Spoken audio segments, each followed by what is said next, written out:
Welcome. Sabres versus Bills. Can Buffalo essentially handle two sports teams? I have a lot of friends from Buffalo, some of which live in Buffalo now, some of which are living various locations throughout the country. And it's, in a nutshell, it's a great sports city. It's a great sports town. My impression of it, and this could be incorrect because it's a limited sample size of opinions I have, but it seems to be a Bills first city and go Sabres. So take that for what you will, but regardless, the hockey guy did a NHL attendance video a few days ago. Sabres were last. Got me thinking, how much is that impacted by the Bill success, and are fans prioritizing football over hockey? Let's dive into it. So I did this little analysis, see what goes on. So we'll start off the first year. I hope you like the hand gesture. 2012 to the 2013 season. This is the Sabres attendance. It holds pretty strong up until about the 2017-18 season. 2018-2019, you start seeing a drop. It's about 600. You see like another 650 to the 2020 season. 2021 obviously had the COVID issue. In 2021-2022, the Sabres were back in their home arena, but at limited capacity. So there's a little star next to that number. Take that with a grain of salt. I think their capacity was somewhere around 10,000. So I think they were pretty much selling out every game last year. But again, it's not many tickets to be sold. This season they're at about 13,800, which is last in the league. Stadium capacity is about 73%, if I'm remembering correctly. But let's dive into it. Essentially, the Sabres haven't been good the last decade. I only went back 10 years. Over here, 2009-2010 season, they finished first place in their division. And 2010-2011 season, they finished second in their division. Both of those years, they lost in the quarterfinals of the conference matchup. So it's pretty decent success. Those were back in the days when they had Ryan Miller and those guys. But since then, starting with 2013, this is how they've ranked in their divisions. So 5 of 5, they finished last place. 2015 to 2016 season, they finished second to last place, 7th out of 8th. Then last place. 2018 to 2019, they finished 6th. Same with the 2020 season. 2021, last place, 8 out of 8. That was the season where teams played only games within their conference. And man, the Atlantic was a powerhouse that year. So the Sabres weren't really as bad as 15, 34, and 7. They just had probably one of the most difficult schedules in the entire NHL that year. Regardless, they finished in last. 2021 to 2022 season, they finished 5th out of 8th. And this season, they're also in 5th. No playoffs. They're in, was an 11-year playoff drought or something. No playoffs. We don't know about this year. My guess is they're not going to make the playoffs. They could. They have one of the most exciting offenses and one of the best offenses in the league. They need to be a little better in their defensive zone. I think that doesn't necessarily start. I mean, there's deficiencies in their defensive core because it's a lot of young guys, and it'll take a few years for them to really get their defenseman game down. But I think it starts with the Sabres, with their forwards playing a lot of team defense. You've seen a lot of stretch passes, a lot of guys hanging up by the blue line, ready to receive that stretch pass so they can have a breakaway, which has been a factor into their high-flying offense. But that's my opinion. If they get their defense shored up, they could make a run at the playoffs. I don't have my hopes up. I think fixing your defense is difficult, especially with a young group of kids. I think that'll come with time, but for my prediction for the Sabres this year is they don't make the playoffs and they continue the playoff list drought. But let's compare this to the Bills.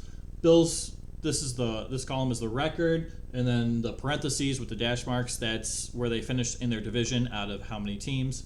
So 2012, 2013, they had a record of 6-10, and they finished in fourth place out of four teams. Remember, this is during the Patriots dynasty, and the Patriots were running town on the entire division. It was what it was. You'd see years where like the Dolphins might be good, the Bills might be okay, the Bills might be okay, the Jets might make a little bit of a run, but for the most part, it was Patriots were making the playoffs and they were beating every team in their division consistently. So that's probably not as exciting to watch if you're a Bills fan. However, tides have turned in the recent years, so Bills fans got to be pretty happy as of recently. Regardless, 2012, 2013, all the way to the 2014 season, they finished in last place. 2014, 2015, they finished in second place out of four teams, missed the playoffs. Next season, 8-8, they finished third out of fourth. I want to say they beat the Jets that year, but regardless, missed the playoffs.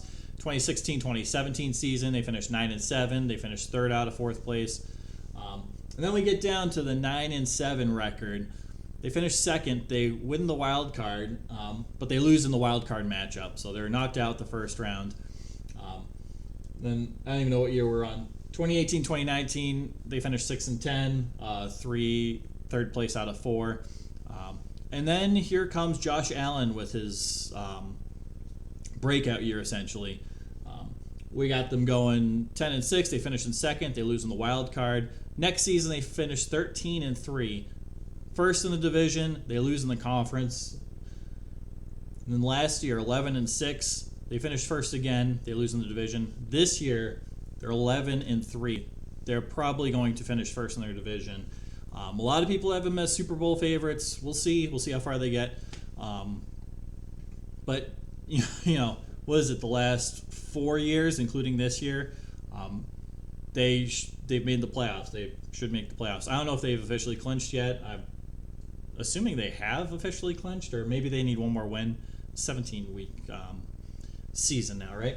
So I think they need like a draw or something, or the other teams to. I don't know. I think this is the week where the Bills could clinch a playoff spot if they haven't already. Regardless, so we look at that cutoff where they made the playoffs. We bring that over. Whoop. And we started seeing a drop in Sabres, probably because they made the wild card the year before. Maybe some of the fans are going to see the Bills instead. And then we really start to see the drop. Playoffs. And then you really see, this is, a 1,400 drop from just 2 years ago, roughly. Was it 1397 or whatever? These 2 years, kind of a statistical anomaly. But then this year, dead last in attendance. The team is exciting. They're fun to watch, but they're probably not going to make the playoffs, and the Bills are going to make the playoffs. So the question is, we don't really know. We'll have to see when both teams are good, what their attendance numbers look like. It can be kind of scattered. When both teams were bad, the Sabres didn't have an issue with attendance. It just is what it is. They had very strong attendance throughout the years. And there could be a variety of factors for the declining attendance for the Sabres. Probably because they haven't made the playoffs in like 11 years or so. And what are we going on, year 12 right now? That's super discouraging. Been through multiple, rebuild number 2 or 3 or whatever at this point. I think number 2. That's frustrating as a fan. There's a salary cap.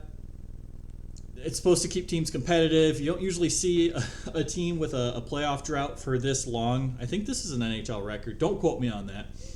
But it's been a long time, especially in a salary cap era where you go a few years without seeing a team in the playoffs and they're right back in it. So it's a bit unusual. But, we'll see. I just thought it would be interesting to do. I didn't want to go back more than 10 years. Because Buffalo is a city that's undergone a lot of changes. They've lost a lot of people. The last census, I think they gained, they were the first time gaining population in decades. One of my buddies from Buffalo told me that. right? You had both teams good, but it was just very different. The city is investing in the infrastructure and the city itself, which is encouraging and nice to see. So it's up and coming. Still got a long way to go, but you know,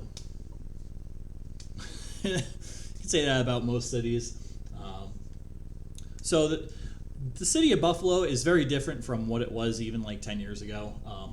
And it's not all bad. It's mostly a good thing. But with that being said, a city's attitude and sports fan base can change drastically in 10 years or so.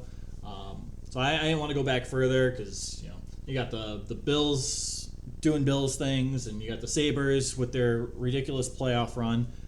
Keep in mind, they were in the playoffs almost every year, like dating back 20 years before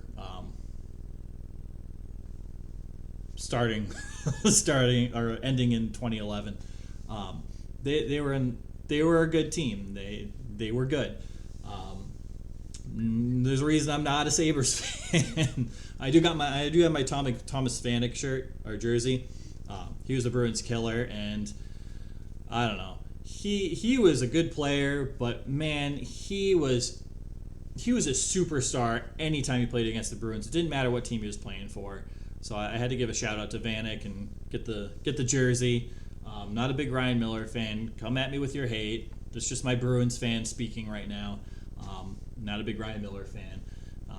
But you know, it is what it is. I think the Sabres are gonna be a good team. I think this is the transition period we're gonna see. I'm hoping they finish with at least a record above NHL 500. That would be a great step in the right direction. They haven't seen that really on this board at all. I thought there was 1 year. They haven't seen. Wow. Yeah, they even an NHL 500 record. It's been a long time. I thought there was a year where they had more wins than losses. But if you see it, spot it. I maybe I'm just going crazy. I might be going crazy. That's okay. But it's been a while, so I think there's things the Sabres have to work on. I think they've done a great job so far developing their young kids. You got Tage Thompson, who's a superstar now. You got a D-core. You have 2 number 1 picks on that D-core, and Owen Power and Dahlin. And Dahlin's breaking out this year. He's looking great. Owen Power stepped in as a young kid, looking great already. You got Jack Quinn over there. He's a young kid. He'll develop. He's a really high pick. You got a lot of high picks. You got a lot of potential on that team. And every year seems too long. It's like every week you see these players making strides and they're getting better as they go, which is really encouraging. Again, not a big Sabres guy, not a big Sabres fan, but they really need to make the playoffs. I'm rooting for them to make the playoffs. It's been too long, and I do miss that rivalry.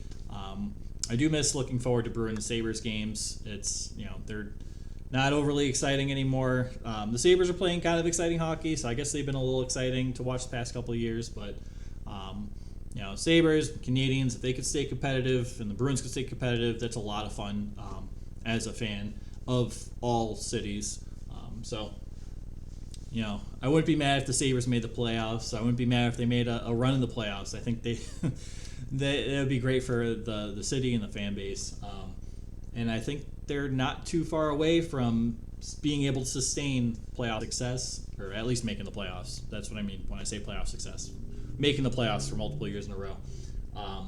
Stuff that needs to be done. They got to work on a few things, but overall, this analysis is a bit inconclusive. We can't say for sure if, you know, fans prefer to go to a Sabres game if they have a choice, or fans prefer to go to a Bills game if they have the choice. I think there's too many variables that are ongoing with the Sabres that can lead to a drastic decrease in attendance. And I'm not even getting into the whole, you know, economical hardship times that we've had the past few years now. So it's interesting to see. It's interesting to analyze. At first glance, it looks like people, if the Bills are doing well, they go to the Bills. They root for the Bills. They have parties for the Bills. And the Sabres are kind of an afterthought. But in reality, it's probably not what is actually happening. Buffalo is, again, I just want to reiterate, it's a great sports town with great people and a great sports community. And I, I don't say that about many cities, so I have a lot of respect for Buffalo and their fans. Sabres fans, I'm rooting for you guys to make the playoffs. I'm rooting, not at the Bruins' expense, no way, but I'm rooting for you guys. That's it. You guys got any additional insight, questions, drop them down low to have a nice conversation. But I think that about wraps up this video. So thanks for watching, guys. I appreciate it, and take care, all right?